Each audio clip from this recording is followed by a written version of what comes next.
is Dr. Sheona Urquhart and I'm the Ogden Science Outreach Officer here at the University of Hull. Well, astrophysics it involves obviously a lot of study of pretty much everything in the universe, so we can go from all sorts of scales. We can take it from the solar systems or planets, the sun, we can go out to galaxies, so like the Milky Way, we can go into bigger structures, so clusters of galaxies. So after my degree, which I did in Edinburgh, I decided that I really wanted to do a PhD and I really wanted to go abroad to do it, but I wanted to go somewhere that was English speaking.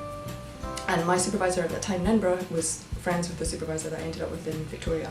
So I moved out there.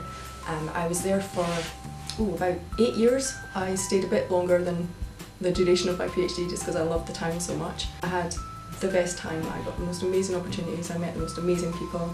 It was hard at times being so far from home, of course, but I would highly recommend anyone going to, well, Canada certainly, but abroad in general, to do their PhDs.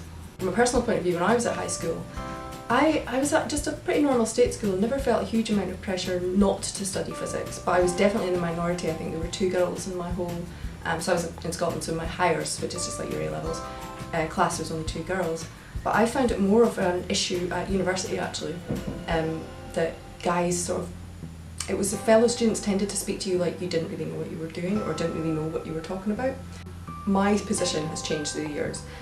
I still sometimes feel that I don't get as much respect as male colleagues probably do. When I was doing my undergrad master's degree, I certainly found that the bulk of my lecturers were older, grey-haired men. The stereotype is true. There was a few women, and to be honest, astronomy is a bit better than pure physics, and there are definitely more women in astronomy than there are in pure physics.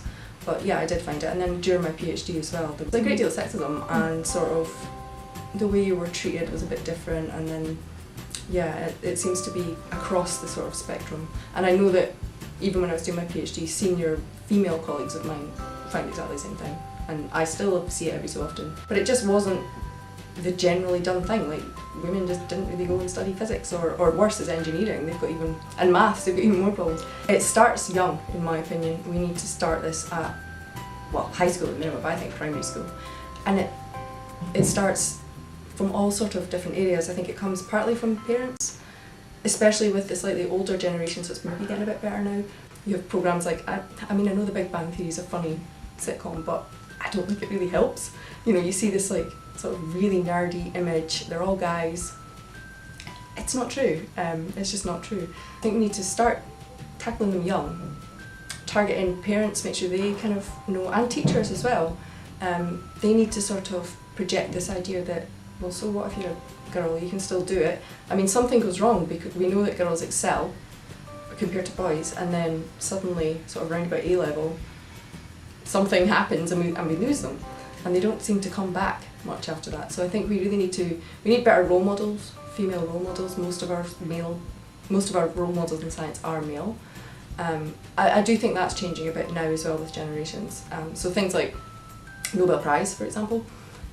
People are always saying, oh, it's always sort of elderly men. Well, the reason for that is because if you discover something cool, you don't get your Nobel Prize for it until pretty much the end of your career. So we're still sort of like looking at people that were doing cool stuff in like the 60s, they're getting them now. So hopefully I think that will change with time, but that's going to take a bit of time. I think the one thing I would really tell myself is that yes, you get all these amazing opportunities, you get to travel, you get to live all over the world, you get to go to different telescopes and all these type of things. Uprooting yourself every 2 years gets a little bit tiresome, and it makes it very hard to make lots of connections and lots of routes. So I think that you need to bear in mind it's definitely a bit of a juggling act between that. It does have its obvious plus points. I love travelling and I want the opportunity to move and experience different cultures and things. I think my sort of official biggest highlight, and certainly academically, was the day I did mine. So we call them defences in Canada. It's basically your viva when you get your PhD. That was like the culmination of a massive amount of work, and it was awesome. But my actual biggest highlight was getting to go observing, the first time I got to go observing in Hawaii. That was one of the big reasons I got into astrophysics. I've always been a surfer and into the ocean and mountains, and when I was just there, like up the mountain at Mauna Kea, I think that's the pinnacle. That's as good as it's going to get. When I was in Canada, I got the opportunity to take up loads of stuff, so I got really into climbing where I lived. So I lived in the west coast on Vancouver Island. It's just climbing, snowboarding, all these types of things. It's broadened my view of the world in the sense that I've really got to travel an awful lot of it that I would not have got the opportunity to travel otherwise. So Hawaii, Australia, Canary Islands, Britain, obviously Canada, all these places. But in a sort of more deeping, meaningful sense.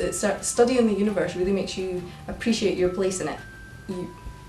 We're not big, we're very, very small. When you're studying it, you kind of get a very, very real sense of that.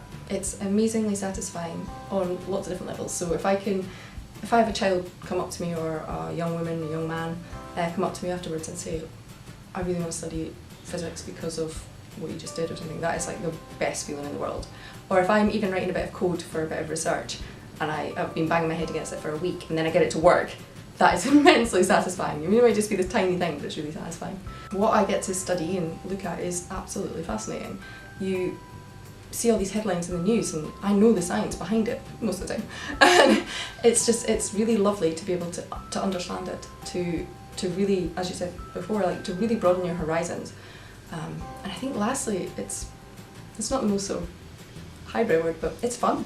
Like, I get to do a lot of fun stuff. I've done a lot of fun stuff, so from observing to going into schools with a planetarium and talking to children, to going to big conferences and talking with professionals, to talking with people like yourself who are really keen. Ultimately it's fun. There are far worse jobs.